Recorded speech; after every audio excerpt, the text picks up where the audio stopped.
Yeah. Next is type of rays. In case of mirror, how many types of rays did we study? First one, a ray parallel to principal axis. Like that, how many types? 4. Yeah, 4 types. First one, a ray parallel to principal axis. Then we discussed a ray passing through focus. Then we discussed what? A ray passing through center of curvature or incident in the direction of center of curvature. And finally, we had a oblique ray striking on the pole. Right. Now coming to lens, we have a number less. That means we only need to focus on 3 types of rays. So that is a difference compared to mirror and lens. In lens, you only have 3 types of rays.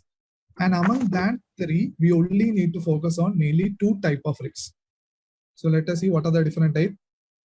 So first one, a ray parallel to principal axis. On the left, convex lens, and on the right, concave lens. The first type is the ray parallel to principal axis. Can you guess what will happen to it? Last year also we have seen the same case. For ray parallel to the principal axis is incident on the lens, what will happen to it? It will pass through the focus. It will pass through the focus for which lens? Convex. Yeah, for convex lens, it will pass through the focus. But what about concave lens? It will appear to come from the focus. Yeah, it will appear to come from the focus. So draw it fast. This is the first type of ray, and don't forget about the arrow. Draw it fast. First type of ray, a ray incident parallel to the principal axis. For convex lens, it will pass through focus, and for concave lens, it will diverge with respect to focus, or it appears that it is coming from focus.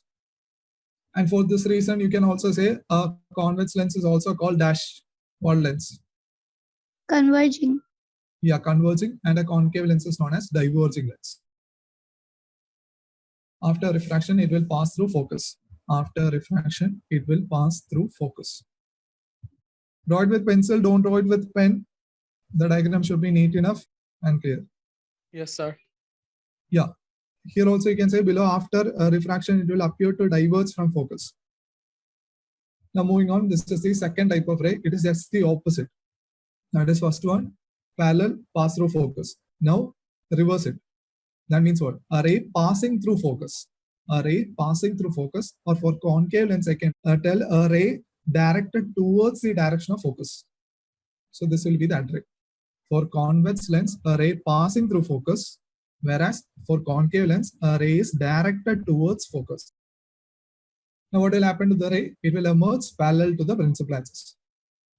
It will emerge parallel to the principal axis. Completed?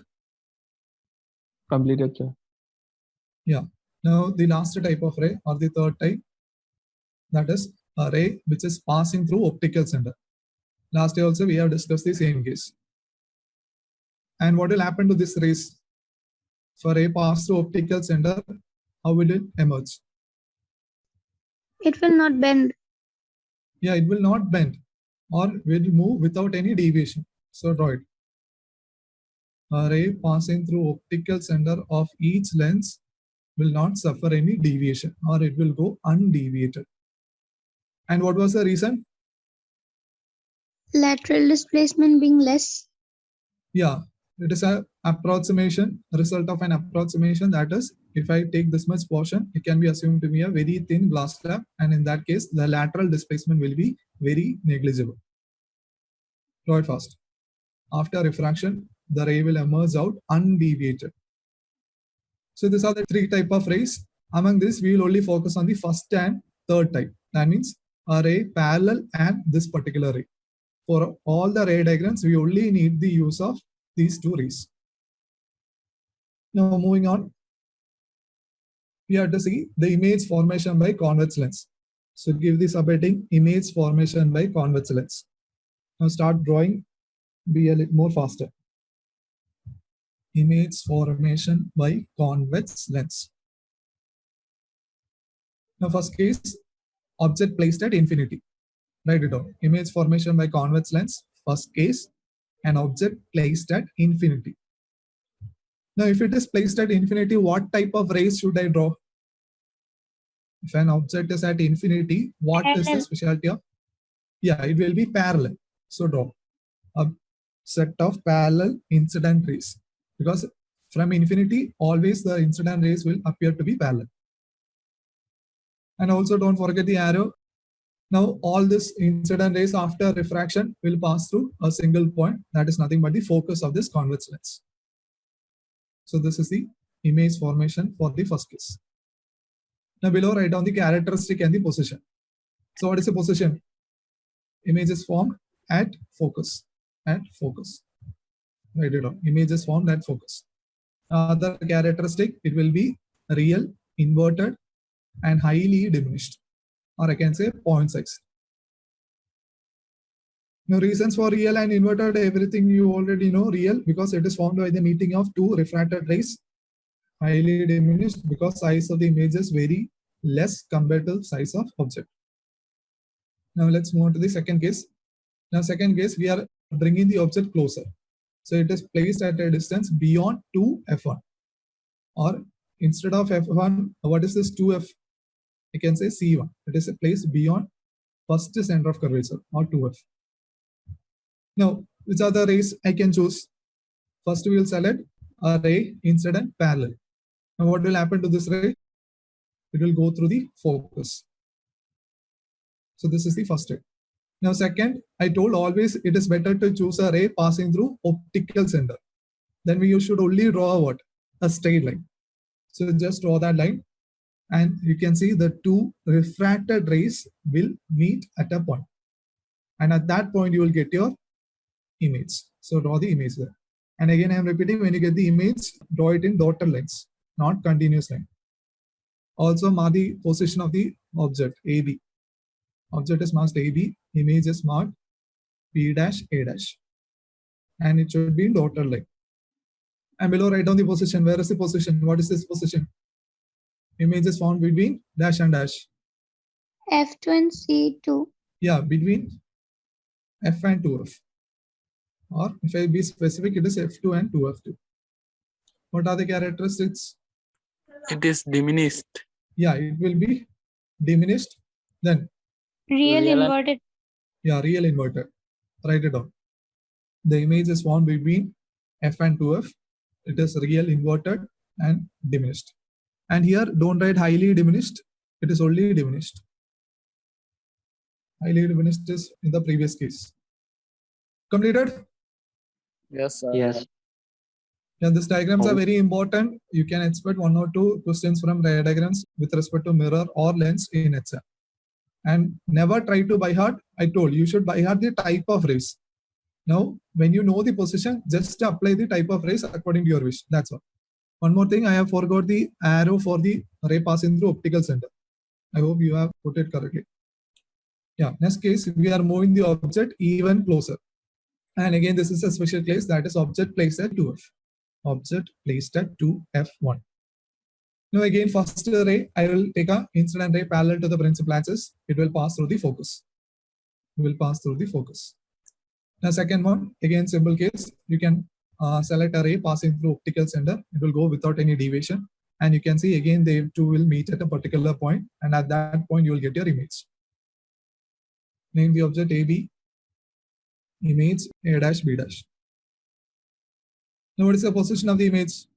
Image is formed at 2F2.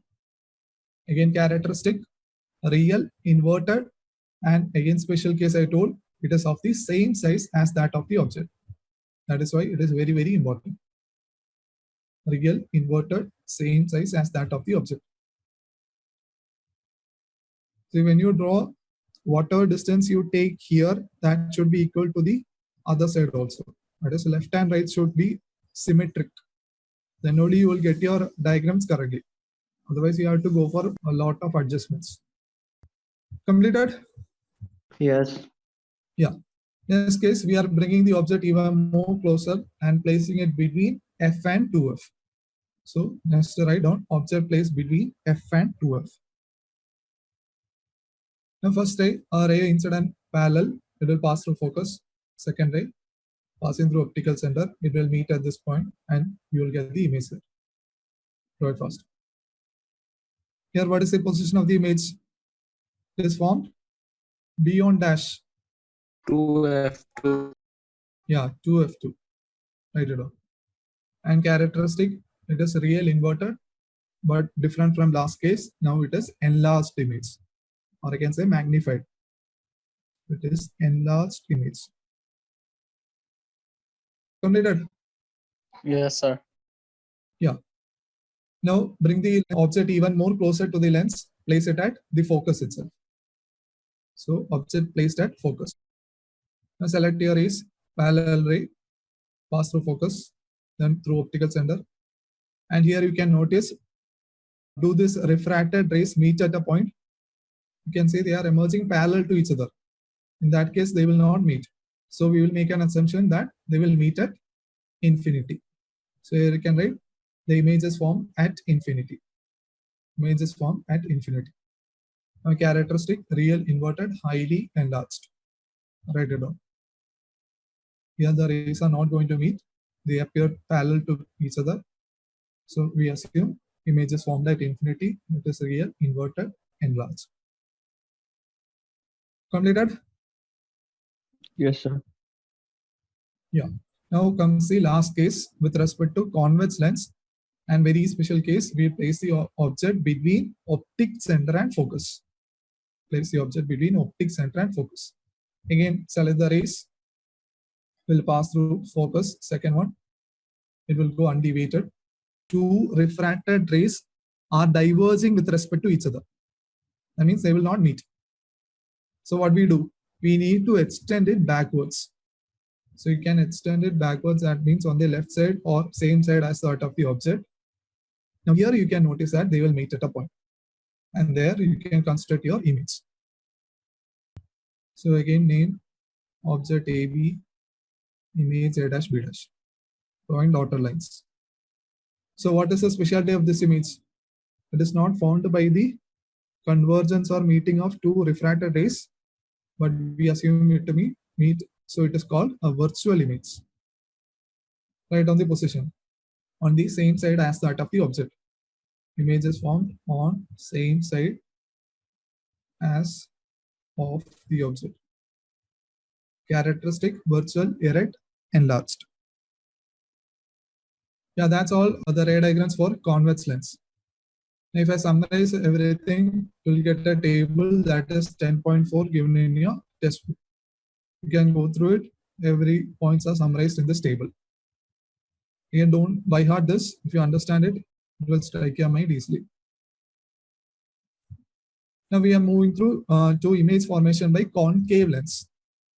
It is similar to convex mirror. We have only two positions to study. First, we will place the object at infinity. And you already know what will happen to this. The image will be at the focus. And characteristic write down, it is virtual, erect, highly diminished. Position at focus.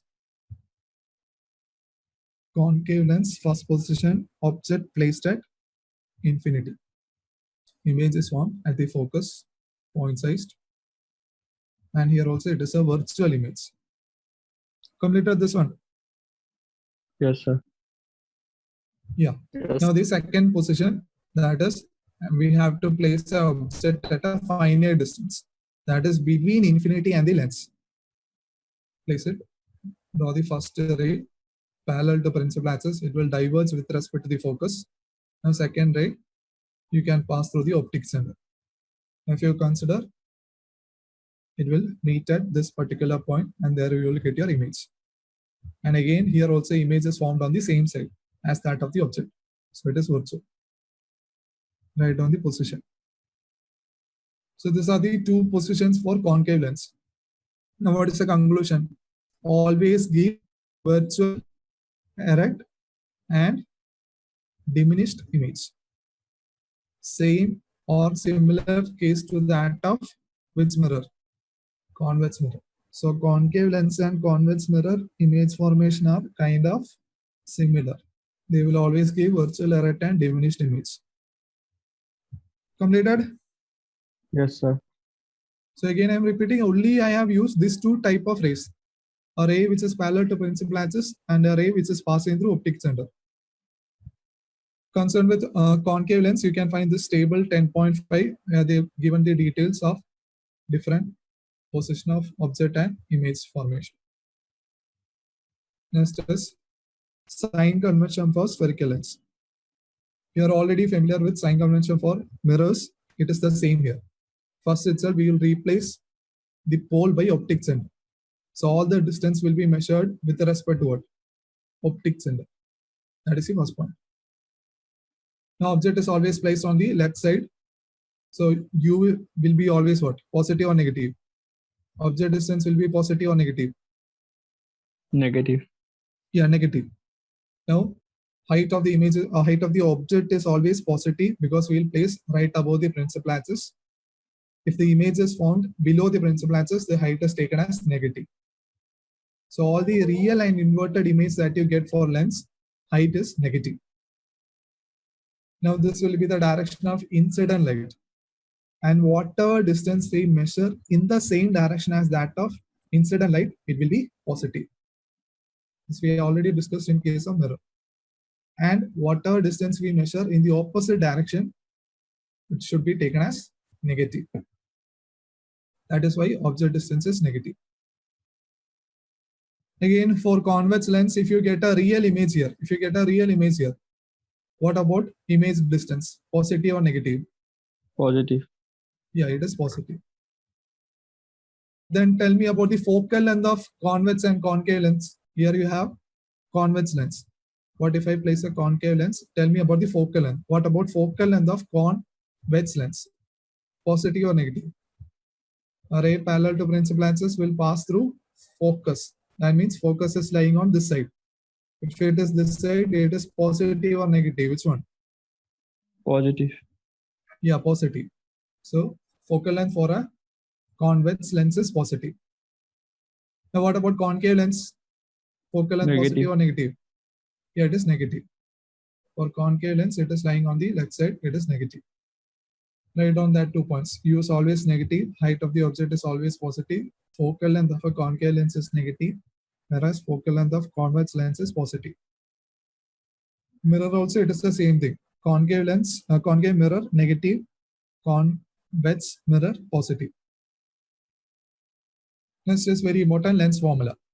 Now, if I define lens formula, it is a relationship between image distance, object distance, and focal length of a lens.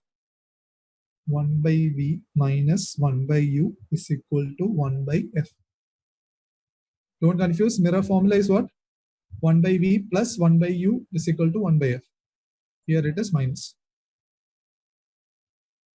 So write down where F is focal length, V is image distance, U is object distance. Completed this one? Yes, sir. Okay, next is formula for magnification. Magnification definition is the same. It is the ratio of height of image to the height of object. And formula, we have only a slight difference. Two equations are there. M is equal to HI by HO, where HI is the height of the image, HO is the height of the object.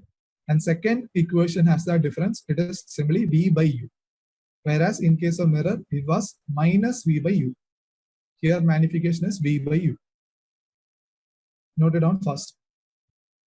And here also, with respect to the value for magnification, we have different classification of image, enlarged image, a diminished image of the same size. That is M equal to 1, greater than 1, less than 1. Now, depending on the sign, we have again two nature of image, negative, real, inverted, positive, virtual, erect. It is all the same. Now, another new term is power of a lens. So, give the subheading power of a lens. Now, definition, you can define it in two ways. It is either the ability of a lens to converge or diverge light rays falling on it. So, power of a lens is the ability of each lens to converge or diverge a ray of light incident on it. Or in other words, in exam, you can focus on this definition. It is nothing but the reciprocal of focal length. So, power is defined as the reciprocal of focal length. Power is the reciprocal of focal length. Now, if I write the equation, it will be P is equal to 1 by F. P is equal to 1 by F, where capital P is denoting power, F is denoting focal length. Now, here also, if you want, it is either an option if you can remember, otherwise, no issues. Normally, we use lens in the range of centimeters. But this definition is standard for SI unit. So you can use this particular equation if you take the focal length unit in meters. So power of focal length is equal to 1 by f is applicable when you take the focal length in meters. But in our problems, we mostly come across what? Centimeters. For that case, you need to make a slight difference in the equation. That is, you need to convert this centimeter to meter. And we know 1 centimeter is what? 10 raised to minus 2 meter, or 1 by 100th of meter. So if I substitute that, you will get another formula, that is 100 by f. And this is in centimeter. So two formulas, it is basically the same thing. Only the difference is depending on what unit you take. If you measure the focal length in meter, power is 1 by focal length. You can do it directly. But if you measure the focal length in centimeter, power is 100 by focal length. For example, tell me answer for this question I am giving you. Find the power of a convex lens of focal length 2 meter. What is the answer? Find the power of convex lens of focal length 2 meter. What is the answer? P is equal to 1 by f. Substitute, you will get f is 2. So 1 by 2. Answer will be 0.15. 0.5. yeah 0.5. 0.5. And unit of power you denoted by capital letter D, or we'll read it as diopter. But if the same question I am giving you, find the power of convex lens of focal length 50 centimeter. 50 centimeter. Then use the second equation. That is P is equal to 100 by f. That is 100 by 50. In that case, it will be what? 2 diopter. So that is the difference. Depending on what unit it is given, you can select either this equation or this one. Now we need the SI unit for power. The SI unit of power is known as diopter. Write it down, very important. SI unit of power is known as diopter. And it is represented by capital letter D. Now, the definition for 1 diopter. 1 diopter is the power of a lens of focal length 1 meter. 1 diopter is the power of a lens of focal length 1 meter. So that is all with respect to the equation. Tomorrow we will discuss a few problems and we'll wind up this chapter.